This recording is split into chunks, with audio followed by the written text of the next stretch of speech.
Romanos capítulo 15, versículo 5. Dice así: pero el Dios de la paciencia, mira, Dios, el Dios del amor, el Dios de la paciencia, el Dios de la paz.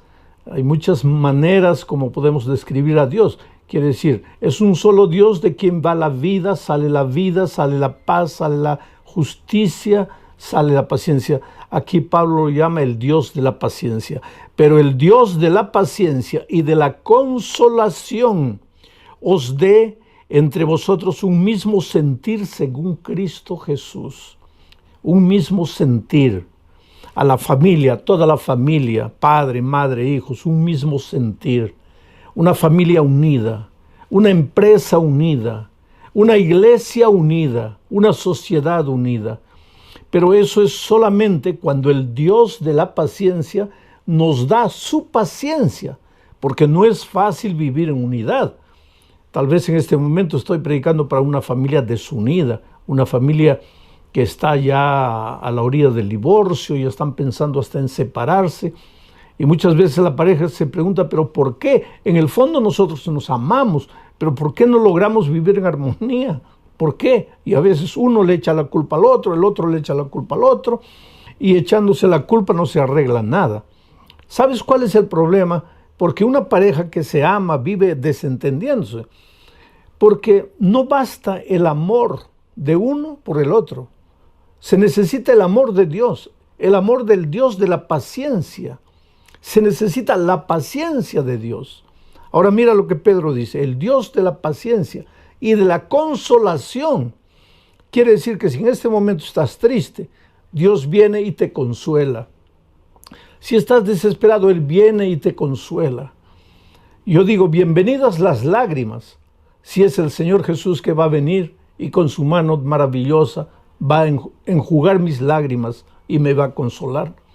El Dios de la paciencia te consuela, te entrega su sentimiento llamado paciencia para que ustedes todos vivan en armonía, dice. Ahora, ¿qué es paciencia? Es esperar. La persona paciente no reacciona sin pensar, demora para reaccionar, espera, observa, contempla, analiza, no explosiona por cualquier cosa. Hay gente que en un momento de impaciencia dice improperios, agrede, hiere, dice cosas que la misma persona nunca quiso decir, pero después se arrepiente, llora, pide perdón, pero ya arruinaste todo. La vida es como un papel en blanco. Si tú agarras y lo estrujas, después te arrepientes y lo planchas, ya lo malograste ya. Por eso dice la palabra de Dios aquí, que el Dios de la paciencia está dispuesto a darnos su paciencia. ¿Para qué? Para no estar arrepintiéndonos de las cosas que dijimos, para no arrepentirnos de las cosas que hicimos, para pensar, para contener nuestra ira propia de la naturaleza pecaminosa, porque ya les dije que después que el pecado entró, pues todos nos apartamos de Dios.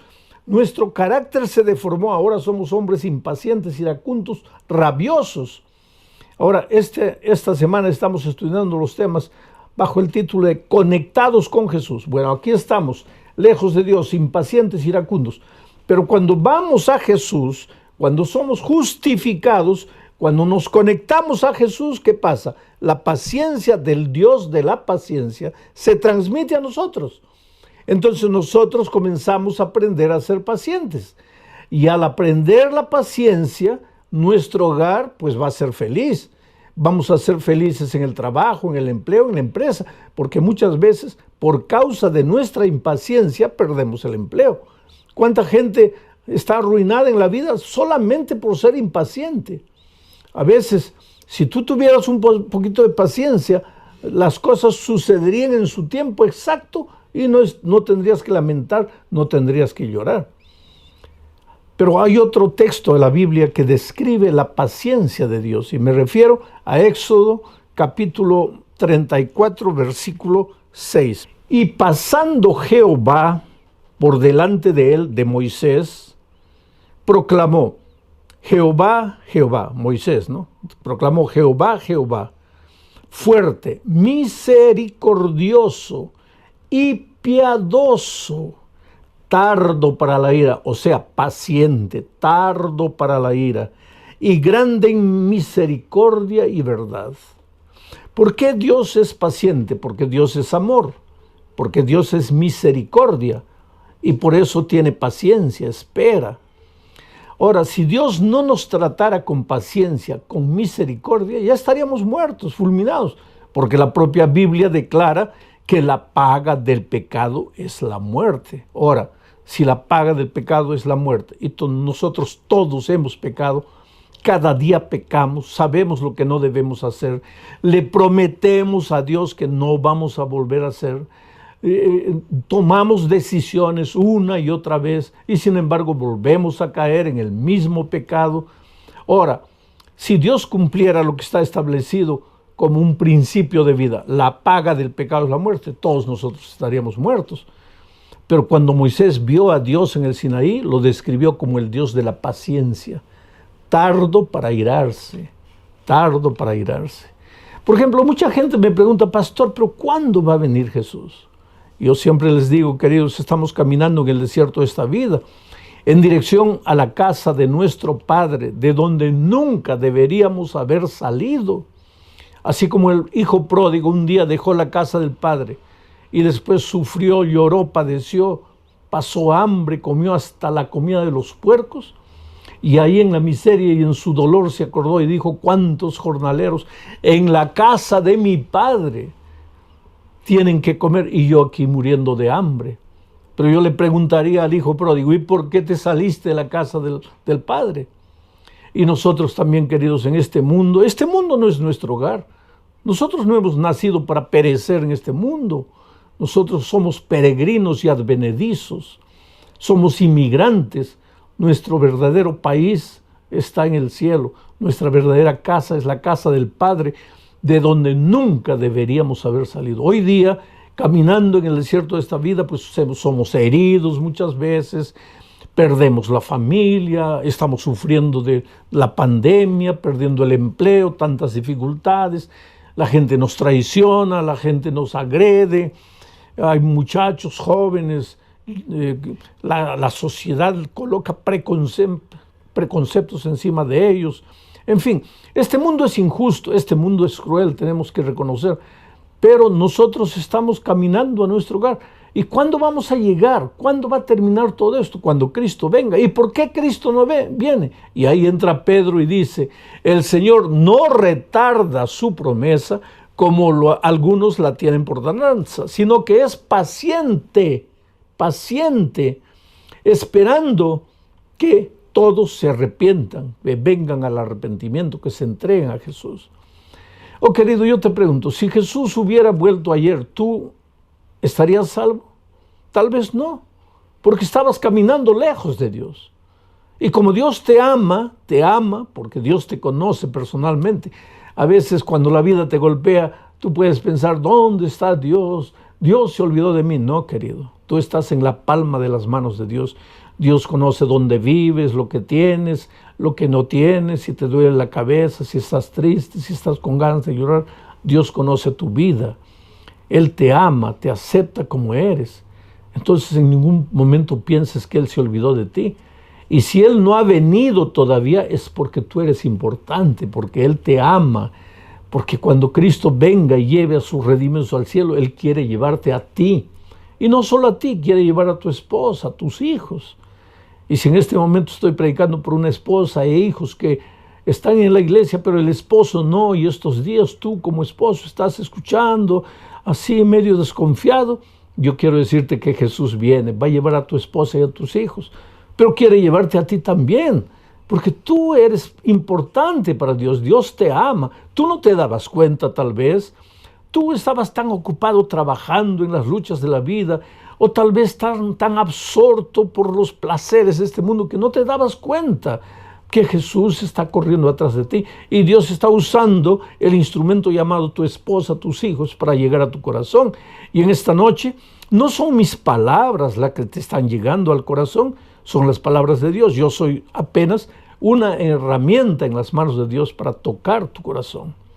Bueno, ese es el Dios de la paciencia, el Dios tardo en airarse, el Dios que no permite que Jesús venga todavía, no porque se está demorando, sino porque es paciente, esperando que tú te arrepientes, que tú estés preparado para encontrarte con Jesucristo.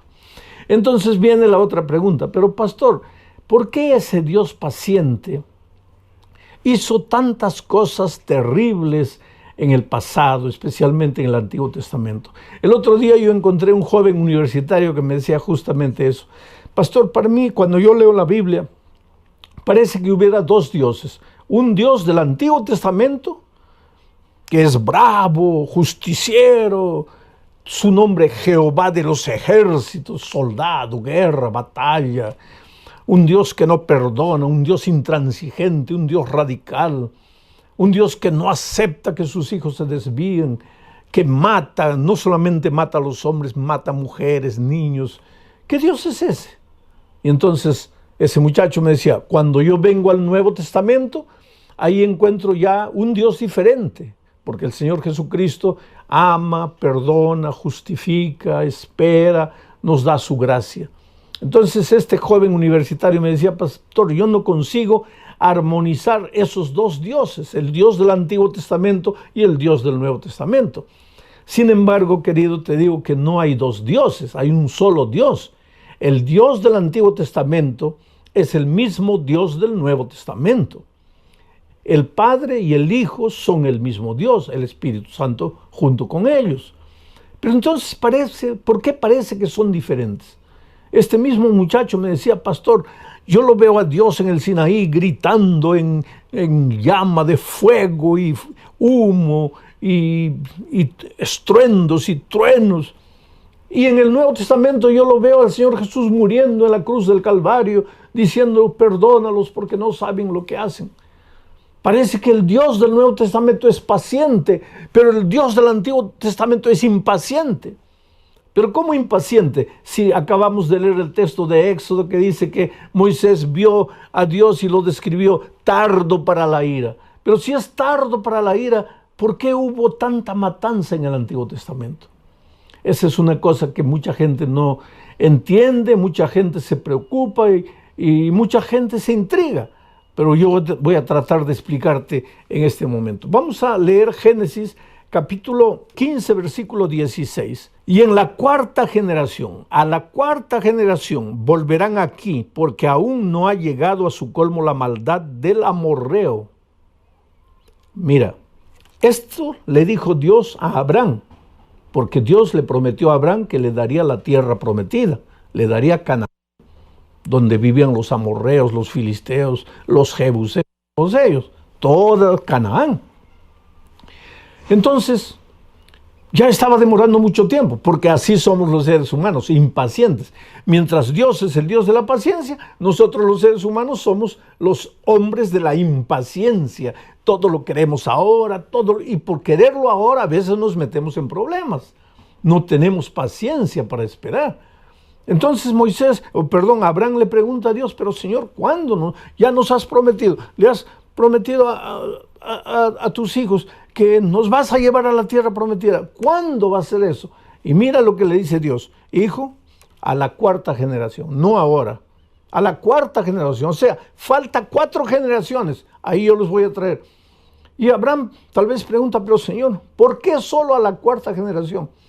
Y Dios le responde, porque todavía no se ha llenado la medida de la maldad del amorreo, porque todavía, dice, porque todavía no ha llegado a su colmo la maldad del amorreo. No ha llegado a su colmo. Quiere decir que Dios estaba teniendo paciencia con el amorreo. No lo quería sacar todavía de la tierra. Pero ¿quién era el amorreo? ¿Cómo vivía el cananeo, el agente de esa tierra? ¿Cómo vivía? Mira, para leer eso, para entender eso, tenemos que leer Levítico capítulo 18. En los versículos 1, 2 y 3, mira lo que dice. Habló Jehová a Moisés, diciendo, cuando iban a entrar a Canaán, a la tierra prometida. Habla a los hijos de Israel y diles, yo soy Jehová vuestro Dios. No haréis como hacen en la tierra de Egipto, en la cual morasteis, ni haréis como hacen en la tierra de Canaán, a la cual os conduzco, ni andaréis en sus caminos. Esto es interesante. Antes de entrar a Canaán, Dios le dice a Moisés, dile al pueblo que no practiquen las obras que hacían los egipcios de la tierra de donde vinisteis, pero que tampoco deben hacer las obras que hacen los cananeos en la tierra a donde ustedes están yendo ahora. ¿Y qué es lo que los cananeos hacían de tan horrendo? Para entender eso tendrías que leer todo el capítulo 18 de Levítico. Yo no tengo tiempo para leer, pero tú después lee y vas a ver los más terribles de pecados, ¿sabes? Los cananeos habían llegado al colmo, a lo peor de lo peor. Era ser humano con animal, hombre con hombre, padres con hijos, hermanos con hermanos. Era un cuadro de inmoralidad total, completo. ¿Y qué es lo que Dios dice? Todavía no ha llegado al colmo la maldad del amor. Pasan 100 años. El pueblo se sigue hundiendo en la miseria. Ya no saben qué pecado inventar. El pueblo de Dios reclama, Señor, ¿cuándo nos vas a dar la tierra? Y Dios dice, todavía no ha llegado al colmo la maldad del amorreo. Pasan 200 años, todavía no ha llegado al colmo la maldad del amorreo. 300 años, todavía no ha llegado al colmo. 400 años, todavía no ha llegado al colmo. Ahora, no vas a decir, bueno, pero finalmente la paciencia de Dios se acabó. No, querido. ¿Cómo la paciencia de Dios se va a acabar? Si Él es tardo para la ira. ¿Cómo va a acabar si Dios es el Dios de la paciencia? La paciencia es parte de su naturaleza y Dios es eterno. Entonces, ¿cómo la paciencia divina se va a acabar? No es que la paciencia divina se acaba. Pero llegó el momento en que Dios dijo, ahora sí, al pueblo de Israel, entren a la tierra de Canaán. Y entonces esa generación fue extirpada de la tierra. Ahora, esto es duro decir, querido, porque si tú lees la Biblia vas a ver que a veces el pueblo entraba con espada, y lógico, si hay espada, si hay guerra, si hay lucha, hay sangre, la sangre se derrama y todo. Son hechos crueles del Antiguo Testamento. La gente no entiende. Pero te voy a decir, en ese tiempo el clima era de guerra, así vivían las naciones, guerreando, peleando una contra otra, quitándose el territorio, matándose, era la cultura de su pueblo. Hoy día para nosotros nos parece horrendo, nos parece grotesco, porque nuestra cultura es diferente de esos días. Pero lo que pasó con los amorreos, con los jebuseos, con todos los cananeos, fue lo que el médico hace muchas veces cuando se gangrena el cuerpo. Comienza la gangrena a subir. ¿Y qué hace el médico? El médico llama al paciente y dice, mira, si no paramos con la gangrena, esta gangrena se va a apoderar de todo tu cuerpo y vas a morir. Entonces, aunque sea lamentable, vamos a tener que amputarte el brazo. Te vamos a tener que cortar el brazo. Y se procede a la cirugía y se le amputa el brazo. Ahora, ¿es ideal que un brazo sea cortado del cuerpo? No, no es lo ideal.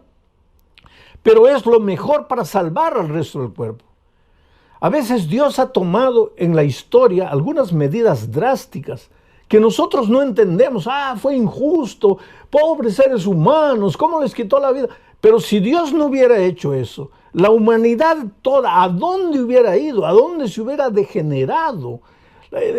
Quiere decir, Dios en su infinito amor muchas veces tuvo que amputar un dedo, tuvo que amputar una mano del cuerpo, todo de la humanidad, pero no era por maldad, era por el propio bien de la humanidad.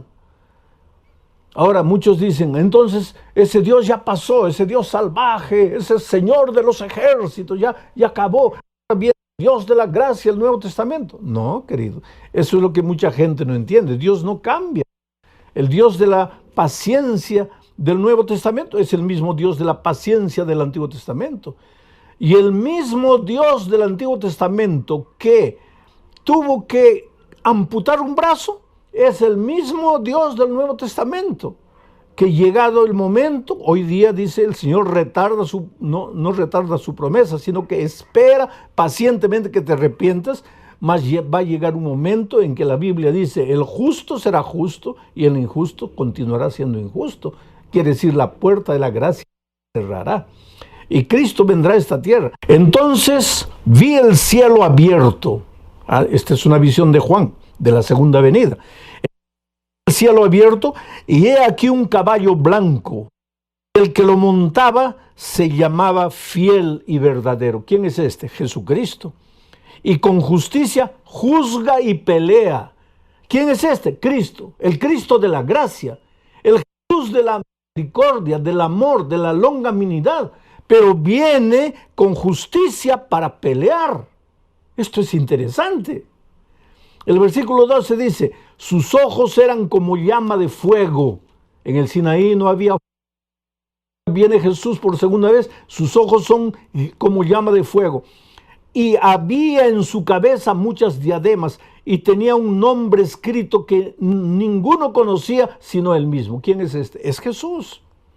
Estaba vestido de una ropa teñida en sangre. Mira, cuando Jesús viene vestido en una teñida en sangre, y su nombre es el Verbo de Dios. ¿Quién es el Verbo de Dios? En el principio era el Verbo, y el Verbo era con Dios, y el Verbo era Dios, es Jesucristo.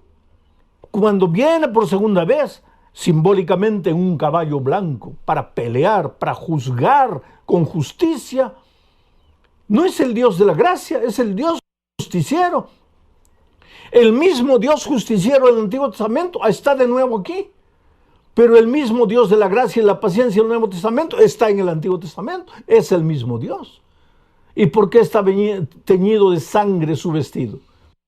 Interesante. Isaías responde.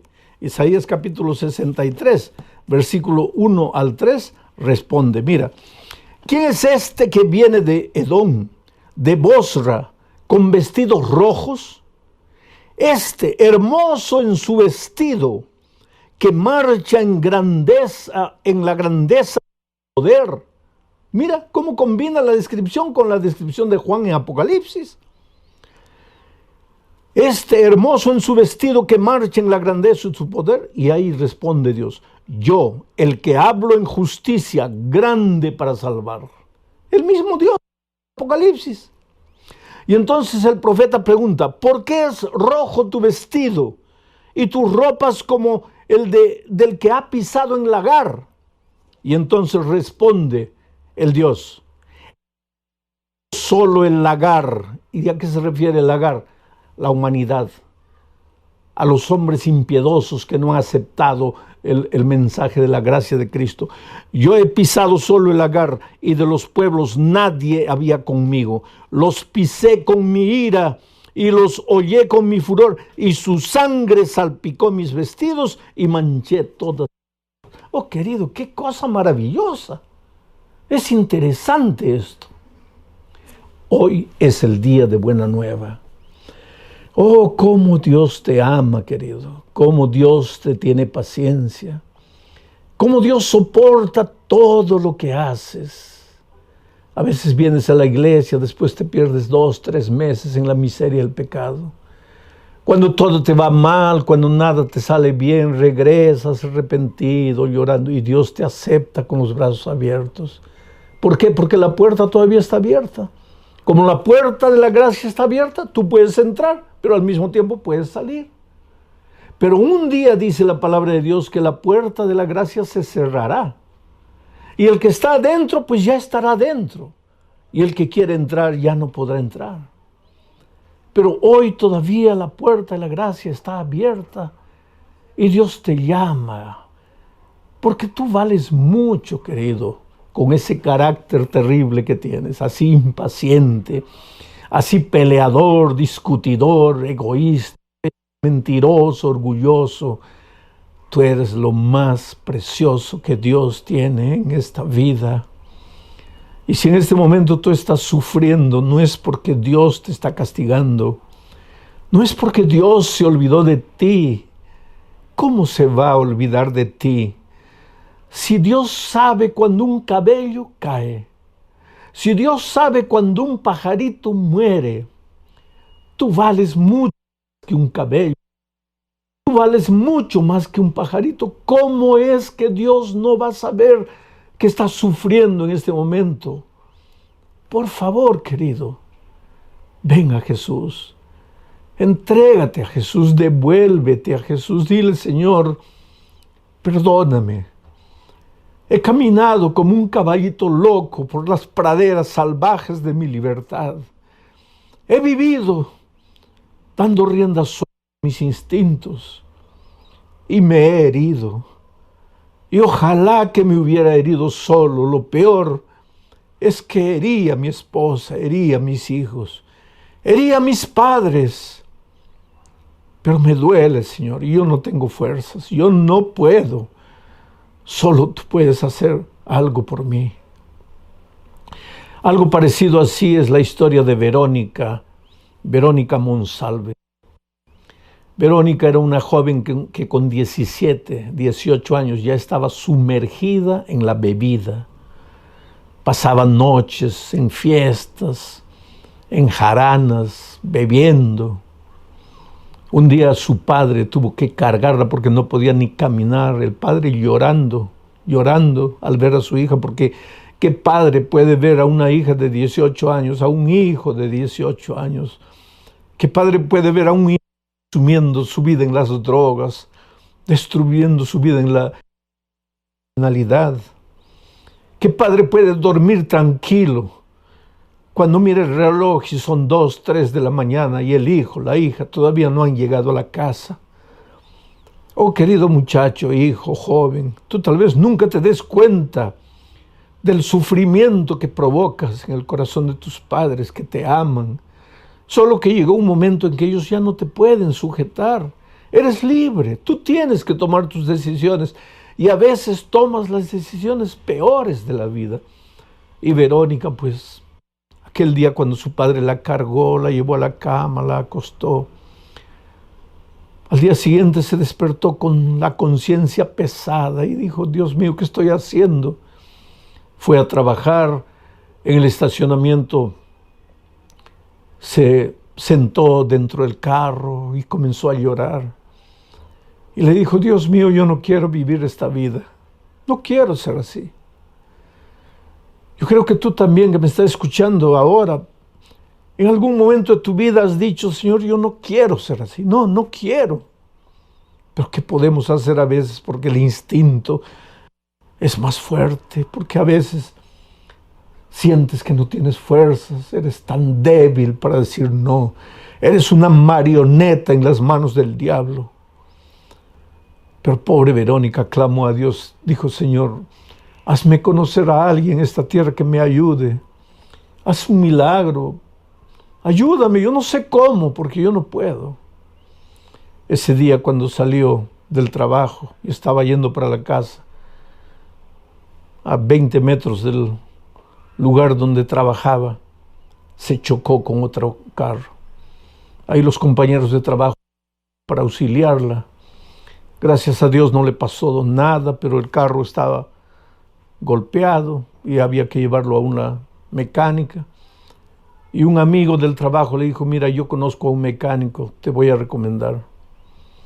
Y ella fue llevando el carro al mecánico. Y dejó el mecánico, le dijo, mira, tienes el carro aquí unos días para arreglar. Y ella no tenía cómo regresar para casa. Al mecánico, por favor, disculpe, me da eso, pero podría darme un ride hasta mi casa, porque estoy sin carro. Y el mecánico lo llevó. Era un mecánico joven. En el camino a casa comenzaron a conversar. Y comenzaron a conversar de cosas espirituales.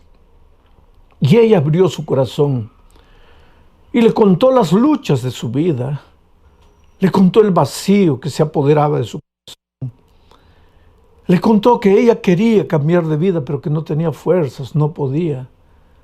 Y por esas cosas de la vida, ese mecánico joven, soltero, era un fiel miembro de iglesia, un cristiano, y le habló de Jesús. Y comenzaron a estudiar la Biblia. Y en poco tiempo después ellos comenzaron a noviar. Pero ella comenzó a estudiar la Biblia y se bautizó. La muchacha que nunca podría cambiar de vida, pero que se encontró con Jesucristo. Y yo te digo una cosa, cuando tú te encuentras con Cristo, no hay nada en tu vida que no pueda transformar. Jesús solo no puede hacer una cosa, forzarte la voluntad. Él no puede derribar la puerta de tu corazón y entrar por la fuerza. Él dice en Apocalipsis: yo estoy a la puerta y llamo. Si me abres la puerta, entraré a ti, seré contigo y tú conmigo. Pero ¿cuántas veces Jesús se cansa de tocar la puerta y se va porque tú no le abres? Ahora yo te pregunto esta noche, ¿hace cuánto tiempo el Señor Jesucristo te está llamando? Te está suplicando, te está diciendo: hijo, estoy teniendo paciencia contigo. Y por favor no tengas miedo, porque yo no te estoy diciendo que mi paciencia se va a acabar. No, mi paciencia es eterna, nunca se va a acabar. Pero es que tú tal vez te vas a endurecer a tal punto que no te vas a querer más arrepentir. Mi palabra ya va a rebotar de tu corazón de piedra. Es por eso que hoy es el día de una nueva, hoy es el día de salvación. Es por eso que no tienes que dejar tu decisión para mañana. El otro día yo estaba en una iglesia y vi una discusión. Había una madre cuyo hijito tenía 12 años, 11 para 12 años, y la madre quería que el niño se bautice porque el niño quería ser bautizado.